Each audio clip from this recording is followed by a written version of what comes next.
Jina naitwa Omar Isa Kombo, ni mbunge wa jimbo la Wingwi kutoka au kupitia Chama cha Mapinduzi. Ndugu wananchi, kama mnavyoona hapa mbele yangu, ninao uongozi wa halmashauri kuu ya Chama cha Mapinduzi tawi la Mapofu.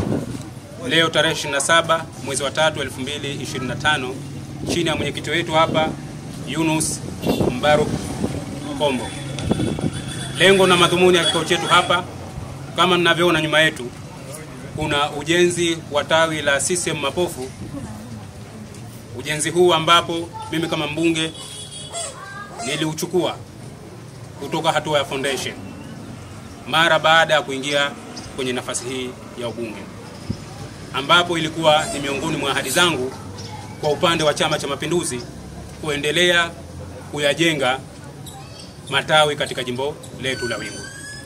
Itakumbukwa miaka 9 iliyopita kwenye jimbo letu la Wingwi hatukuwa na hata jengo moja la tawi, lakini ni fahari na ni furaha kubwa nilionayo leo kwa niaba ya wanasisi mwenzangu hawa wa tawi la Mapofu kusema kwamba hadi sasa kwenye jimbo letu la Wingwi matawi yote sasa yana uwezo wa kufanyika shughuli za vikao.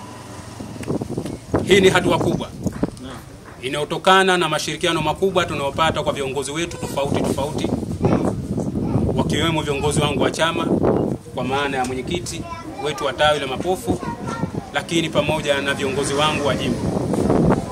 Aidha, nichukue fursa hii kuwapongeza sana viongozi wetu wakuu, Daktari Samia Suluhu Hassan, mwenyekiti wetu wa CCM taifa, pamoja na Daktari Hussein Ali Mwinyi, makamu mwenyekiti wa Chama cha Mapinduzi anayefanya kazi zake Zanzibar, pia akiwa ni rais wetu wa Zanzibar, kwa kazi kubwa na mzuri anayoendelea kuzifanya katika nchi yetu ikiwemo kwenye jimbo letu la Wingwi. Sambamba na hilo, nichukue fursa hii kumpongeza sana makamu wetu wa pili wa rais wa Zanzibar na mjumbe wa kamati kuu ya Chama cha Mapinduzi taifa, Hemed Suleiman Abdullah, kwa kazi kubwa anaendelea kuifanya, lakini kipekee kwa leo kwa kutekeleza ahadi yetu ya kutupatia mabati 200. Kwani mpaka kufikia hatua hii ya uwezekaji ni kutokana na ahadi yake aliyoiweka mwaka juzi 2023 kwenye ziara yake ya kutembelea matawi Zanzibar. Alifika kwenye jimbo letu la Wingwi ikiwemo kwenye tawi la Mapofu. Katika ziara yake ile alikagua ujenzi. Kipindi hicho ilikuwa iko katika hatua ya ujenzi wa boma. Mimi kama mbunge alinitaka nimalizie hatua ya boma.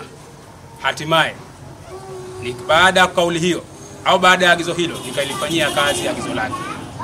Nilikamilisha hatua ya boma, na baada ya hapo yeye akatupatia ahadi yake ya kutupatia bati 200 ikiwa ni utekelezaji wa ahadi yake. Ahadi hiyo ilikabidhiwa na mheshimiwa mkuu wetu wa mkoa wa Kaskazini Pemba, Mheshimiwa Salama Mbaruk Hatibu. Vile vile nichukue fursa hii kumpongeza sana mkuu wetu wa mkoa kwa kazi kubwa anayoendelea kuifanya ya kuisimamia mkoa wake.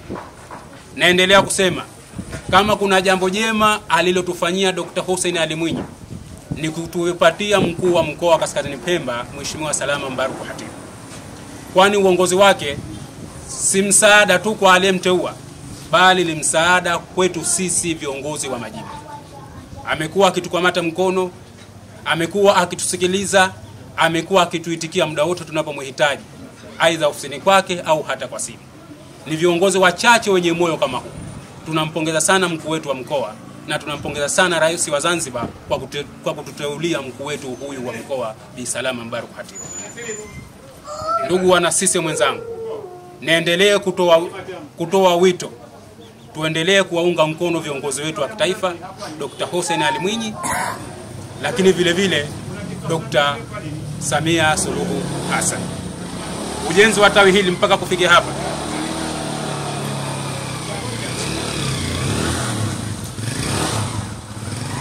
ujenzi wa tawi hili la Mapofu mpaka kufikia hatua hii tumeshatumia shilingi milioni 18,653,200. Hii ni hatua kubwa, lakini hatua hii kama nilivyotangulia kusema pale awali ni kutokana na mashirikiano makubwa niliyopata kutoka kwa viongozi wangu. Naendelea kutoa wito kwa wana CCM wa tawi la Mapofu kwamba tutaendelea kushirikiana. Hii sio mwisho, bali itakuwa ni muendelezo. Kubwa ni mashirikiano, ni kupendana, ni kuwa kitu kimoja. Fedha hii niliyotumia sikutoa hisani, bali ni wajibu wangu kufanya hivyo. Kwani sisi kama viongozi, kama wabunge, aliyetudhamini ni Chama cha Mapinduzi. Kwa hiyo na sisi tuna wajibu wa kukifanyia mema kama haya tunayoyafanya Chama cha Mapinduzi. Kama viongozi tuliopitia Chama cha Mapinduzi, tunatakiwa tujiulize, tumekifanyia nini Chama cha Mapinduzi? Tumejitoa vipi kwa Chama cha Mapinduzi? Hii ni miongoni mwa hatua tunazotakiwa kuzichukua.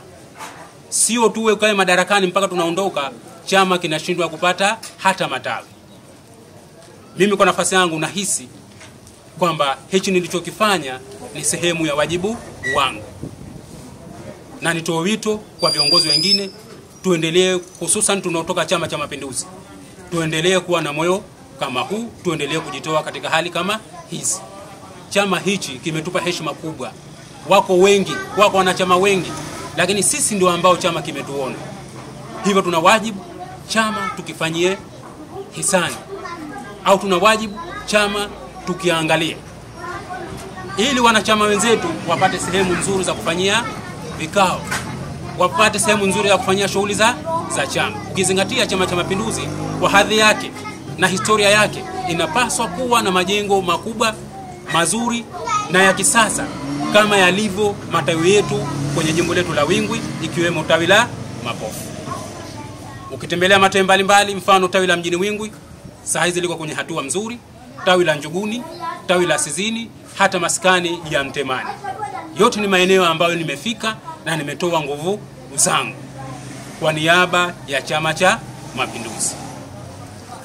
Naomba nifikie hapo. Kubwa niendelee kusema kwamba tutaendelea kushirikiana, tutaendelea kujitoa kwa ajili ya chama chetu. CCM oye! Kidumu Chama cha Mapinduzi!